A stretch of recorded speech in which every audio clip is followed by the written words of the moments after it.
All right, so we are beginning our series in Esther.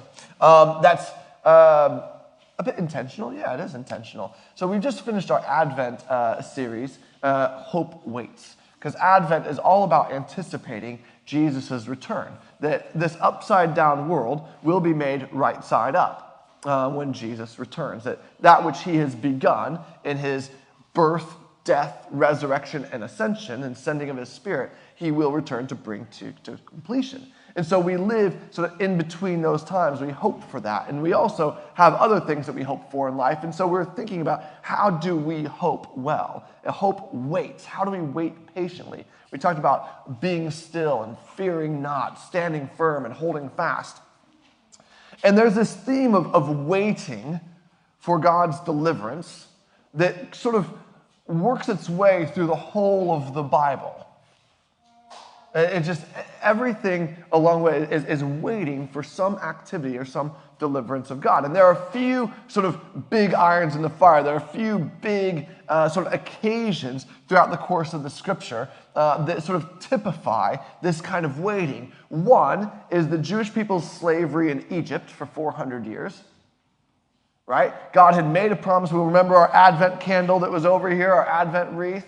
And we talked about the patriarchs, the prophets, John the Baptist, the Virgin Mary, and Christ. Right? God made a promise to the patriarchs, Abraham, Isaac, and Jacob, who wrestled with God, and his name was changed to Israel.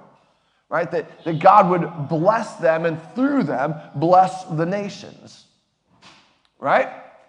And that part of God's provision in that blessing was a place to live and a place to worship.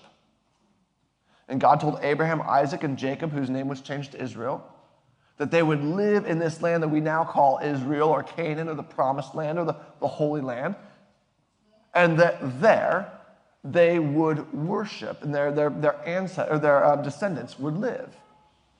However, they would be in slavery for a time in Egypt. And for 400 years, the descendants of Israel lived in slavery in Egypt. And they're looking for this promise of God's to their ancestors to be realized. They were waiting and hoping and suffering and having to be patient. And sure enough, God made good on his promises, sent Moses, and through his own mighty hand, delivered the people of Israel up out of slavery in Egypt and brought them into the land that he promised their ancestors that they would live in. And they lived there. And they lived there for a while, and then they developed a kingdom, a monarchy. And there's King Saul, and then King David, so the great king of Israel. And David's son Solomon, another great king of Israel, who heired. And then the kingdom was divided into the northern kingdom of Israel, which were 10 of the tribes of Israel, and the southern kingdom of Judah. And just like God promised, we made a covenant to Abraham, Isaac, and Jacob. Then when he delivered them up out of slavery in Egypt, he made a covenant with them at Mount Sinai. I will be your God, you will be my people. Do this law, and it will go well for you when you break the law. Not if, but when. Foreign armies are going to come and conquer you and cast you out of the land that I promised Abraham, Isaac, and Israel that you would live in. But in faithfulness to them, I will bring you back and make a new covenant with you, a new promise. And so that's what happened. The northern kingdom of Israel was conquered by the Assyrians, and they were spat out of the land. And then the southern kingdom of Judah was conquered by the Babylonians, and they also were exiled. And we talked about this a little bit last week when we talked about the Epiphany and the three wise men. Zeke, could we throw up the, not vomit, but put up the map of the first one on the screen, please?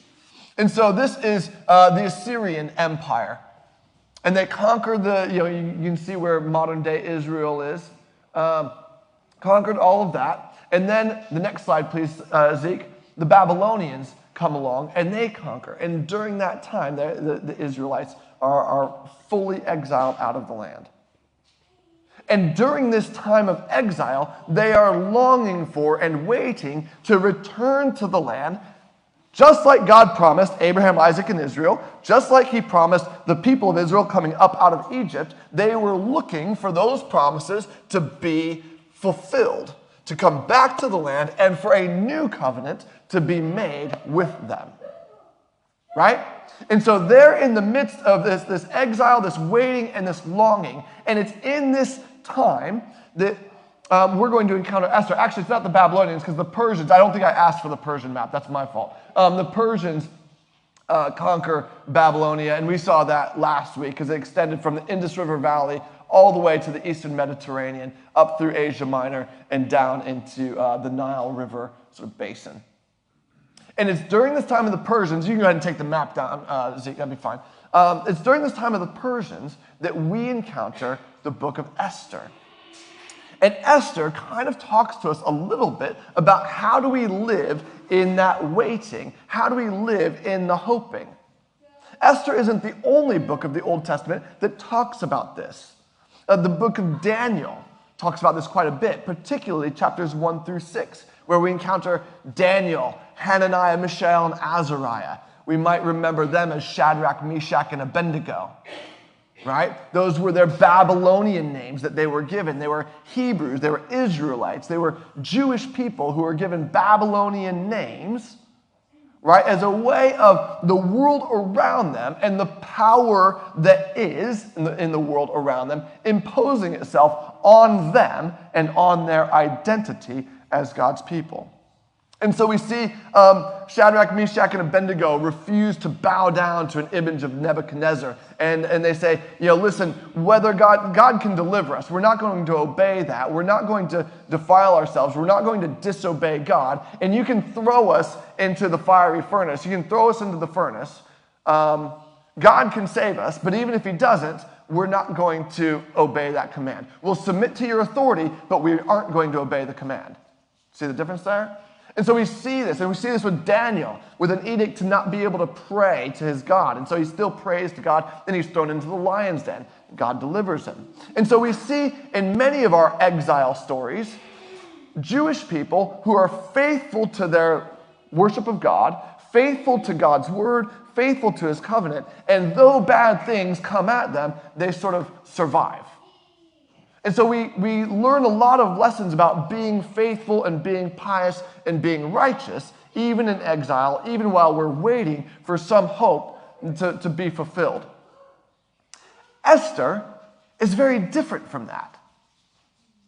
Esther is actually very different from that. What's tricky is usually we encounter the books of the Bible and we study them to find out how we should live. We usually take stories of the Bible and we find morals and ethics from them, and we find sort of heroes, and we try to figure out how we can be more like David, more like Daniel, more like Esther, more like Ruth, and we try to find moral examples of how we should live. But Esther is quite peculiar, because I'm not sure I should send you all out with this. We'll talk about the story in a bit more detail, but I'm not sure the moral of the story is go out and spend a year beautifying yourself to then go and have a night with the king and become queen of the country. I'm not sure that's the moral of our story. And Esther's really quite interesting. Esther's really quite interesting because in it, there isn't any of this typical sort of like religious piety. It's the only book in the Bible where God isn't actually ever mentioned. God's never mentioned in the book of Esther. Prayer is not mentioned. Fasting is and mourning is, but not prayer. The land is never mentioned. The temple's never mentioned. Covenant is never mentioned. It's a really unusual book. It's a very unusual book. And most would agree that its big purpose is to explain the Jewish festival of Purim. And I'm going to give you a little bit of a spoiler alert for Esther, okay, real quick. It all ends okay, right? It's like the bad guys lose, the good guys win. All right, that's the thing. So Purim is a Jewish holiday that is typically in the spring. This year it's the 6th and 7th of March, where the Jewish people celebrate that a genocidal attempt on them was foiled. All right? And they survived. And not only did they survive, but they thrived. And it's a very sort of carnivalesque type of a holiday. The rabbis would say, in Purim, this is the rabbis, right? Like theologically conservative ancient rabbis who say in Purim you should drink so much that you can't tell whether you're saying cursed be Haman or blessed be Mordecai. It's lavish, it's festival, it's costume. And it's all topsy-turvy, kind of a carnival type of a holiday. And so Esther explains how that holiday comes into being. Because, and you can't say one of the very first. I mean, the Jewish people have been experiencing Holocaust attempt after Holocaust attempt, whether it's all the way back in Egypt, with the slavery and the babies thrown in the Nile, or whether that's here in Persia, what we'll see. But it's all about God's preservation of his people. And there's a whole actually really comedic quality to the book of Esther. And in fact, part of the Purim celebration, there are kind of three things. One is sharing food with friends and neighbors. Right? You make meals and you share it with friends and neighbors. So I'm going to be encouraging us to do that over because that goes with Lent pretty well. We'll talk about that when we get closer to Lent. One is giving to the poor, right? Sharing generosity. And another one is called the Purim Spiel. Basically, it's a pantomime. It's just like we have a crib service. As Christians, we have crib service, and everyone has their tea towels and their, and their little star, the angel costumes, and we all. A similar thing is done with the whole book of Esther, and it's a pantomime. It's hilarious. Actually, most scholars would agree that Esther is a comedic representation. Now, some would say that the book of Esther and its contents never actually happened. It's not even historical. I would disagree with that. Just because something is a comedic representation doesn't mean it isn't reflective of historical actuality. We can think of I don't know if you've seen the musical Hamilton, right? And there are all kinds of exaggerated portrayals of particularly King George.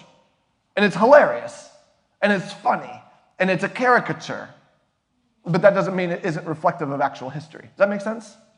So we shouldn't take the comedic nature or the carnival, topsy-turvy nature of the book of Esther and think that that means it's not historically reliable.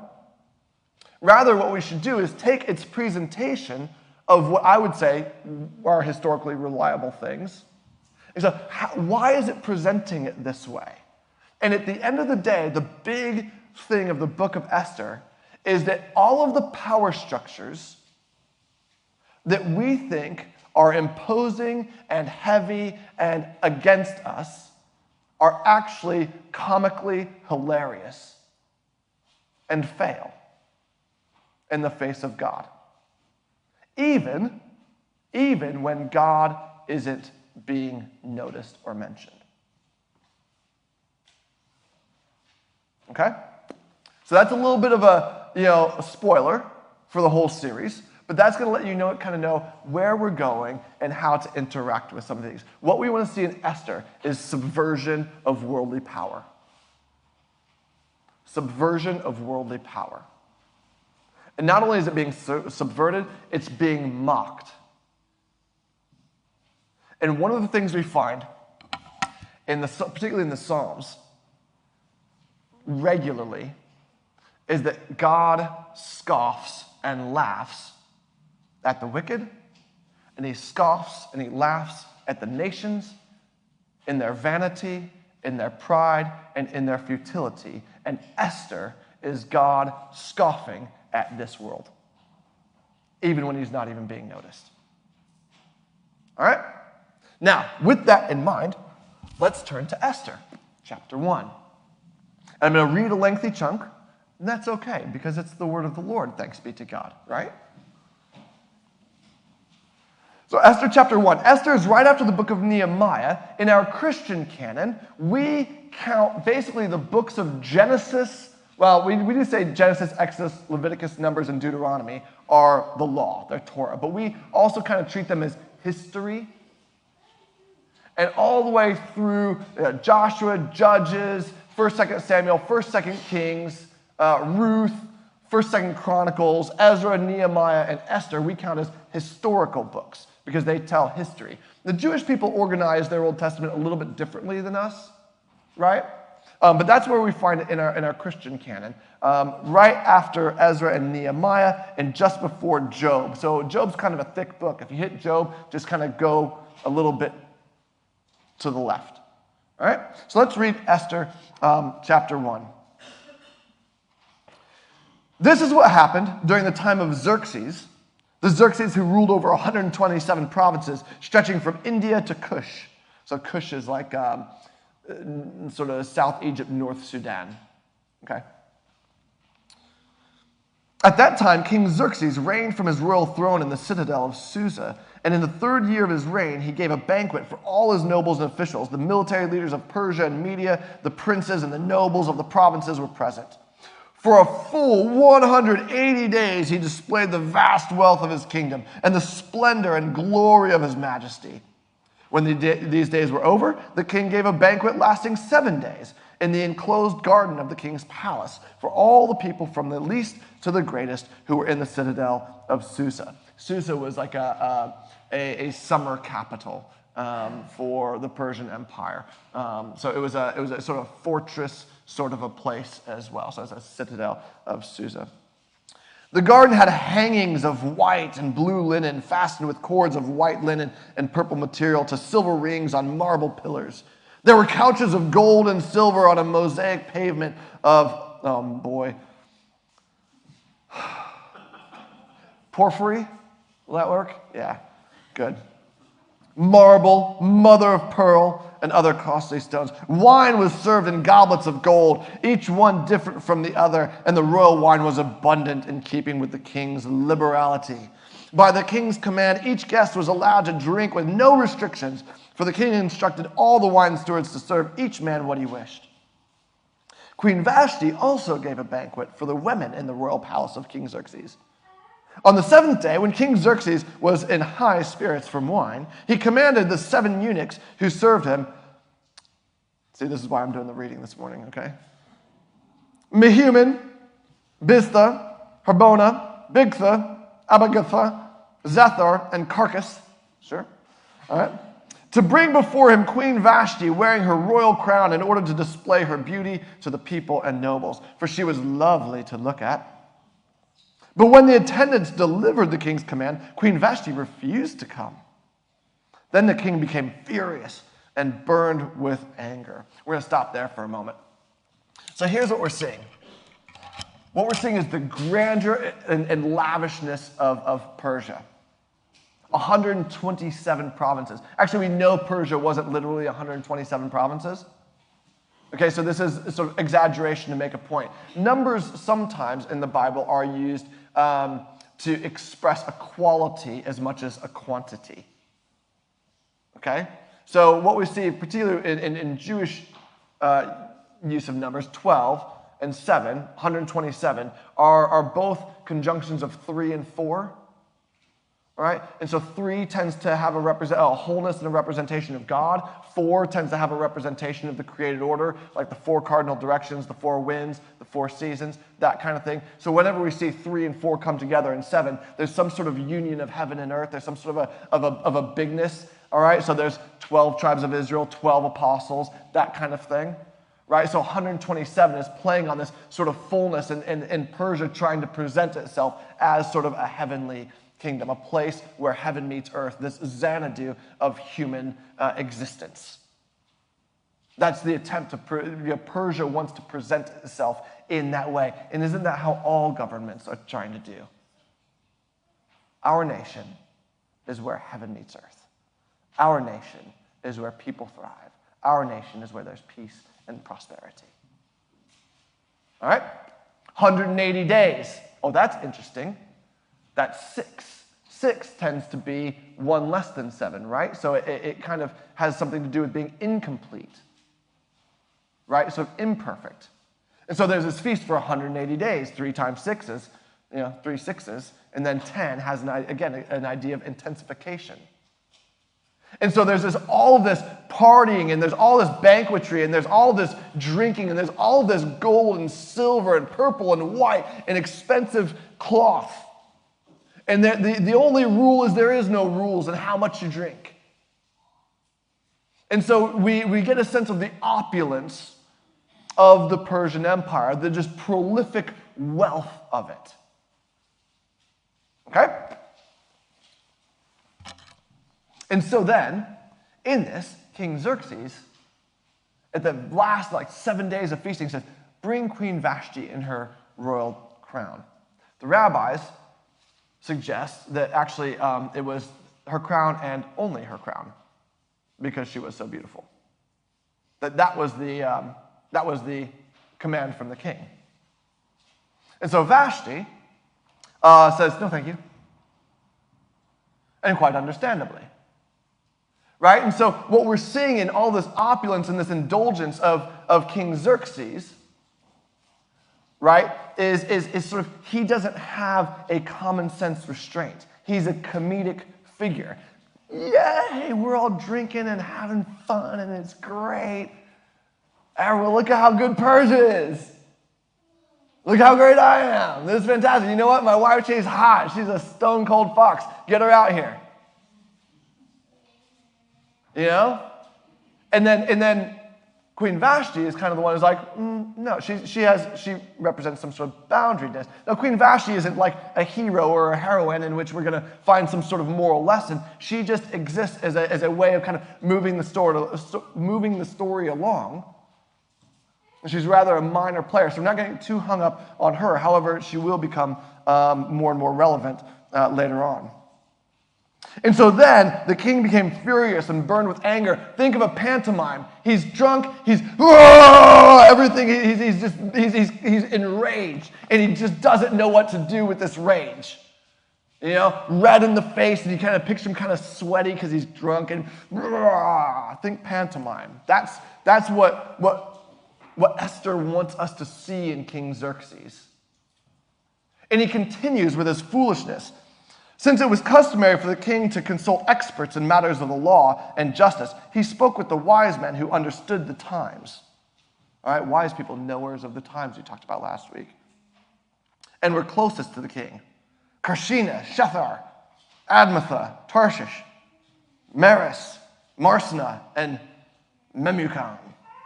The 7 nobles of Persia and Media who had special access to the king and were highest in the kingdom.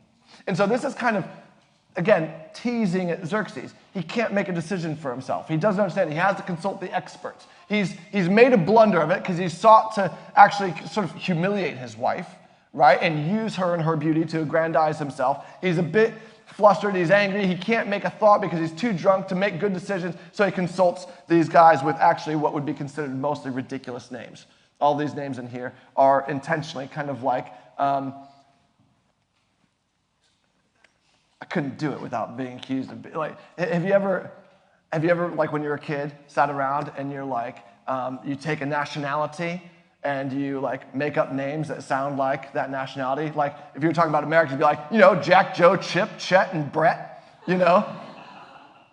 And we laugh because it's funny. And it's not personal to me as an American. It's just funny, you know? All right, so it's kind of like that. All right, and so these guys,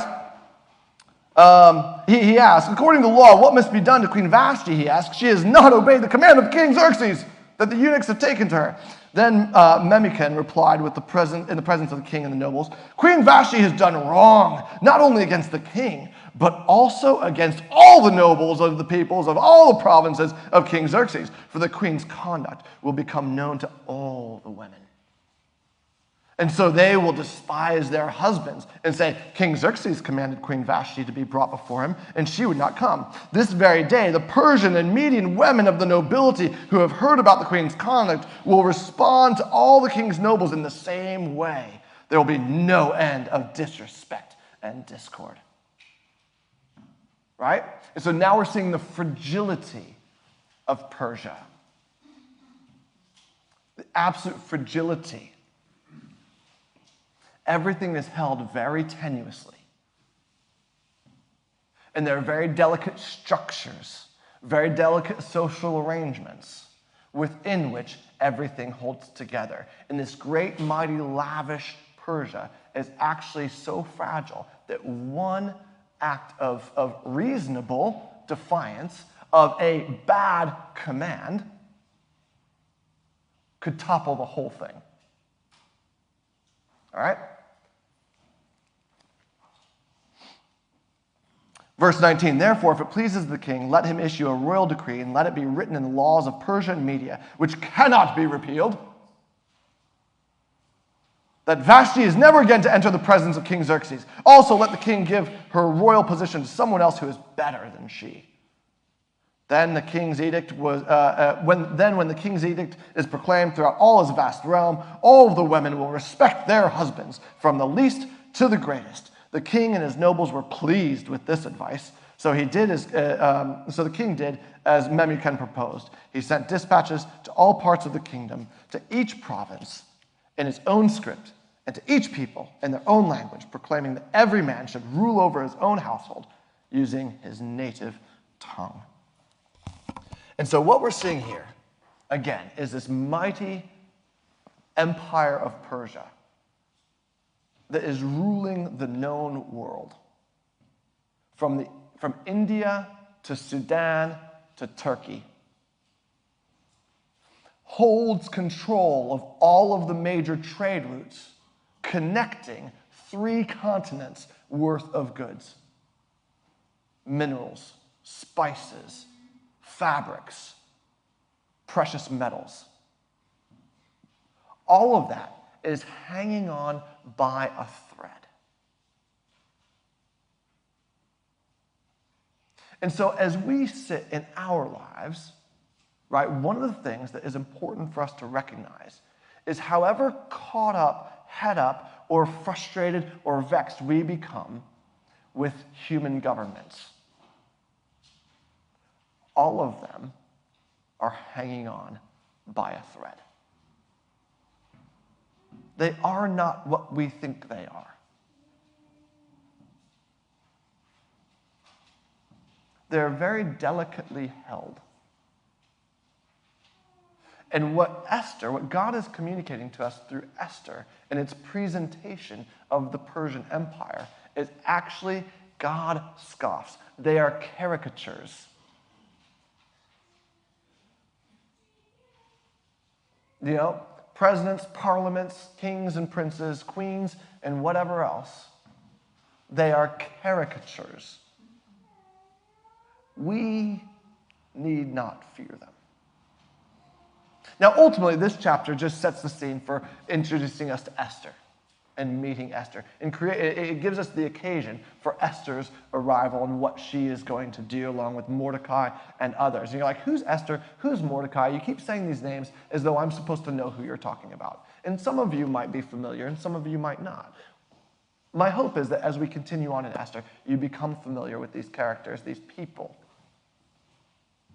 But as much as I hope you'll become familiar with them, what I hope for all of us is that we gain an appreciation that God laughs at the nations. Everything that we might find intimidating, pressing, vexing, and frustrating hangs on by a thread. God laughs at it, and we also we don't have to be fearful. And I'll close with this. Remember, Jesus tells us, listen, in the end time, nation will rise up against nation. You'll hear about wars and rumors of wars and all kinds of other things. But the end is not then. The end is yet to come. So, it's okay. Chill out. Fear not. Stand firm. Hold fast. Yeah?